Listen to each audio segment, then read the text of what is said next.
So ಇನ್ನು ಬೆಂಗಳೂರಿನಲ್ಲಿ ಗುಂಡಿ ಮುಚ್ಚುವಂತಹ ಒಂದು ಅಭಿಯಾನ TV9 ಏನು ಆರಂಭಿಸಿತ್ತು ಅದಕ್ಕೆ ಒಂದು ಇಂಪ್ಯಾಕ್ಟ್ ಆಗಿದೆ.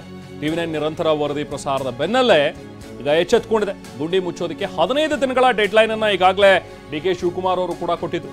DCM DK ಶಿವಕುಮಾರ್ ಎಚ್ಚರಿಕೆ ಬೆನ್ನಲ್ಲೇ ಅಲರ್ಟ್ ಆಗಿದ್ದಾರೆ. ಗುಂಡಿ ಮುಚ್ಚೋದಕ್ಕೆ BBMP ಅಧಿಕಾರಿಗಳು ಈಗ ಬೀದಿಗಿಳಿದಿದ್ದಾರೆ. ಅಮಾನತಾಗುವ ಭಯದಲ್ಲಿ ಈಗ ಸದ್ಯಕ್ಕೆ ಅಧಿಕಾರಿಗಳು ಫೀಲ್ಡಿಗೆ ಇಳಿದು ತರಾತುರಿಯಲ್ಲಿ ಕಾರ್ಯಾಚರಣೆಯನ್ನು ಮಾಡ್ತಾ ಇದ್ದಾರೆ. ನಿನ್ನೆ ಮತ್ತು ಇವತ್ತು ಗುಂಡಿ ಮುಚ್ಚುವ ಕಾರ್ಯಾಚರಣೆ ನಡೀತಾ ಇದೆ. ಒಂದು ವಾರದಲ್ಲಿ ಗುಂಡಿ ಗಂಡಾಂತರಕ್ಕೆ ಮುಕ್ತಿ ಸಿಗುವಂತ ಲಕ್ಷಣಗಳು ಕಾಣಿಸ್ತಾ ಇವೆ. ಯಾಕಂದ್ರೆ ಈಗಾಗಲೇ ವಾಹನ ಸವಾರರೆಲ್ಲರೂ ಕೂಡ ಹೈರಾಣಾಗಿ ಹೋಗಿದ್ರು. ಈ ಗುಂಡಿಗಳಿಂದಾಗಿ ಸಾಕಷ್ಟು ಅನಾಹುತಗಳು ಕೂಡ ಸಂಭವಿಸಿದ್ವು. ನೋಡಿ, BTM ಲೇಔಟ್ ಪೋಸ್ಟ್ ಆಫೀಸ್ ಬಳಿ ಈಗ ಕಾಮಗಾರಿಯನ್ನು ಮಾಡ್ತಾ ಇದ್ದಾರೆ.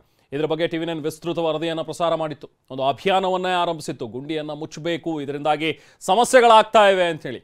ಸದ್ಯಕ್ಕೆ ಅಟ್ಲೀಸ್ಟ್ ಈಗ ಆ ಒಂದು ಸಮಸ್ಯೆಗೆ ಪರಿಹಾರ ಕಂಡುಕೊಳ್ಳುವ ನಿಟ್ಟಿನಲ್ಲಿ DK ಶಿವಕುಮಾರ್ ಅವರು ಕೂಡ ರಿಯಾಕ್ಟ್ ಮಾಡಿದ್ರು. TV9 ವರದಿ ಪ್ರಸಾರದ ಬೆನ್ನಲ್ಲೇನೆ ಖಡಕ್ ಸೂಚನೆಯನ್ನು ಕೂಡ ಕೊಟ್ಟಿದ್ರು. 15ನೇ ತಾರೀಕು ತನಕ ಟೈಮ್ ಕೊಡ್ತೀನಿ, ಅಷ್ಟರಲ್ಲಿ ಬೆಂಗಳೂರಿನಲ್ಲಿರೋ ಎಲ್ಲ ಗುಂಡಿಗಳನ್ನು ಕೂಡ ಮುಚ್ಚಬೇಕು, ರಸ್ತೆಗಳನ್ನು ಸರಿ ಮಾಡಬೇಕು ಅನ್ನುವಂಥದ್ರ ಬಗ್ಗೆ ಖಡಕ್ ಎಚ್ಚರಿಕೆಯನ್ನು ಕೊಟ್ಟಿದ್ರು.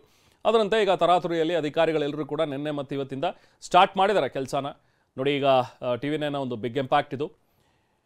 ಎಲ್ಲಿ ಅಮಾನತಾಗ್ಬಿಡ್ತೀವೋ ಅಂತ ಹೇಳಿ ಹೆದರಿಕೆಯಿಂದ ಆದರೂ ಅಟ್ಲೀಸ್ಟ್ ಕೆಲಸಗಳು ನಡೀತಾ ಇವೆ. ಈಗ ಬಹುಶಃ ಇನ್ನೊಂದು ವಾರದಲ್ಲಿ ಎಲ್ಲ ಈ ರಸ್ತೆಗಳ ಮೇಲಿರುವಂಥ ಒಂದು ಗುಂಡಿಗಳಿಗೆ ಮುಕ್ತಿ ಸಿಗುವಂಥ ಸಾಧ್ಯತೆಗಳು ಕಾಣಿಸ್ತಾ ಇವೆ. ಈ ಗುಂಡಿ ಗಂಡಾಂತರದಿಂದ ಈಗಲಾದರೂ ಪಾಪ ಬೆಂಗಳೂರಿಗರು ಒಂದು ಸ್ವಲ್ಪ ನಿಟ್ಟುಸಿರನ್ನು ಬಿಡಬಹುದು.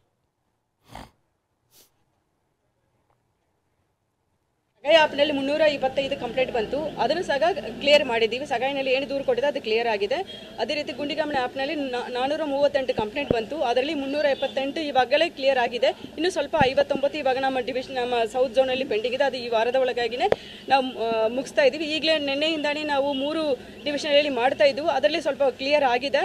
ಸೊ ಈಗ ಇನ್ನು ಈ ವಾರದ ಒಳಗೇನೆ ಪೂರ್ತಿ ಸಹ ಕಂಪ್ಲೀಟ್ ಆಗುತ್ತೆ. ಅದಲ್ಲದೆ ನಮ್ಮ ಇಶ್ಯೂ ಆ್ಯಪ್ನಲ್ಲಿ 700 ಕಂಪ್ಲೇಂಟ್ಗಳು ಇದ್ದವು. ಇದಕ್ಕೆ ನಮ್ಮ ಸರ್ವೆ ಮಾಡಿದ್ದು ಇದರಲ್ಲಿ 599 ಈಗಾಗಲೇ ನಾವು ಮುಚ್ಚಿದ್ದೇವೆ. ಈಗ 151 ಪ್ಲಸ್ ಇನ್ನು ಪೆಂಡಿಂಗ್ ಇದೆ. ಅದನ್ನು ಸಹ ಈ ವಾರದ ಒಳಗಾಗಿ ಕಂಪ್ಲೀಟ್ ಮಾಡೋಕ್ಕೆ ನಾವು ನಿರ್ಧಾರ ತಗೊಂಡಿದ್ದೀವಿ.